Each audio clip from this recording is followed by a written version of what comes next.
नमस्कार, आप देख रहे हैं न्यूज स्वतंत्र हिंदुस्तान। जनपद बहराइच से इस वक्त की बड़ी खबर। पत्नी व 3 बच्चियों की हत्या का आरोपी गिरफ्तार। बहराइच के मोतीपुर थाना क्षेत्र में पत्नी व 3 बच्चियों को शारदा नदी में फेंककर हत्या करने वाले आरोपी अनिरुद्ध कुमार को पुलिस ने गिरफ्तार कर लिया है। पुलिस अधीक्षक के निर्देश पर बनी टीम ने मुखबिर की सूचना पर उसे गायघाट पुल के पास से पकड़ा। पूछताछ में उसने कबूल किया 14 अगस्त को उसने पत्नी सुमन और बच्चियों नंदनी, अंशिका व लाडो को मिहीपुरवा से बुलाकर खमरिया क्षेत्र में शारदा नदी पुल से धक्का दे दिया। घटनास्थल के पास मृतक के कपड़े, एक जूती और घटना में प्रयुक्त बाइक बरामद हुई। विवेचना में सामने आया कि आरोपी ने 2018 में अपने भाई संतोष की भी हत्या की थी और उसकी विधवा को डरा धमका कर रख रहा था। मृतक सुमन उस हत्या की गवाह थी। सजा से बचने और संपत्ति हथियाने के इरादे से उसने यह जघन्य कृत्य किया। आरोपी को गंभीर धाराओं के तहत जेल भेज दिया गया है। अपर पुलिस अधीक्षक ग्रामीण की बाइट। थाना मोतीपुर में एक युवती के गायब होने की सूचना मिली और पुलिस के तलाश के क्रम में उस युवती की माताजी की तरफ से एक लिखित तहरीर प्राप्त हुई, जिसमें उस महिला और उसकी 3 बच्चियों, जिसमें एक 12 वर्ष की, एक 6 साल की और एक 3 साल की, इनको उसके पति, जो वर्तमान में पति था, पहले देवर था, अब पति के रूप में रह रहा था, उसके और उसके एक साथी द्वारा हत्या करने के इरादे से ले जाकर के गायब कर देने की सूचना प्राप्त हुई।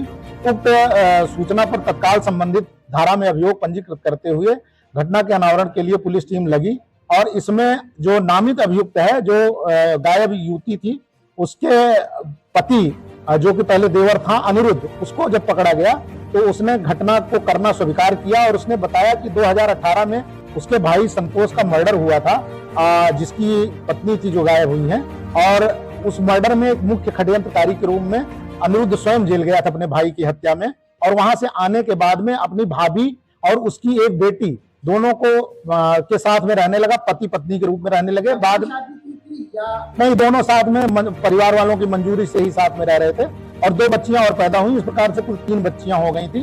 अनिरुद्ध का मुख्य उद्देश्य यह था कि जो मुकदमा लिखा गया था 2018 में मर्डर का, उसमें मुख्य गवाह के रूप में उसकी भाभी थी, तो वह चाहता था कि वह अपना बयान बदल दे और जिससे वो छूट जाए। उसकी भाभी इस बारे में टाल मटोल कर रही थी। इसी को लेकर के अपने मित्र के साथ उसने अपनी पत्नी, जो पहले भाभी थी, उसको और 3 बच्चों को लेकर के लखीमपुर गया, जहां शारदा नदी के किनारे रात में ले जाकर के इसने उनको हत्या करने के इरादे से नदी के अथाह पानी में फेंक दिया और उसके बाद ये वापस चला आया।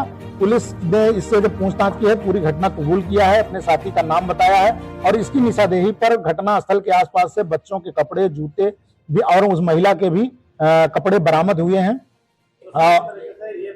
2018 में इसने अपना उद्देश्य जो पहले भी था, इसका जमीन, चूंकि ये 2 भाई हैं तो जमीन हथियाना इसका उद्देश्य था। उसी क्रम में इसने अपने भाई का मर्डर कराया था और ये वाला जो अपनी पत्नी और बच्चों का, अभी इसने जो घटना की, 3 बच्चे थे, जिसमें एक बेटी पहले वाले भाई से थी और 2 बेटियां इससे पैदा हुई। नहीं, ये स्वयं यहाँ आकर हमको कुछ इलेक्ट्रॉनिक एविडेंसेज भी मिले हैं, सीसीटीवी फुटेज भी मिला है, जिससे ये जो घटना बता रहा है करना, उसकी पुष्टि हो रही है। अभी हमें डेड बॉडी नहीं मिली है, उसकी हम तलाश कर रहे हैं, शीघ्र ही मिल जाएगी। लोग शामिल थे, ये गिरफ्तार हो गया, दूसरे को भी हमारी टीम ने ट्रेस कर लिया। आज या कल तक हम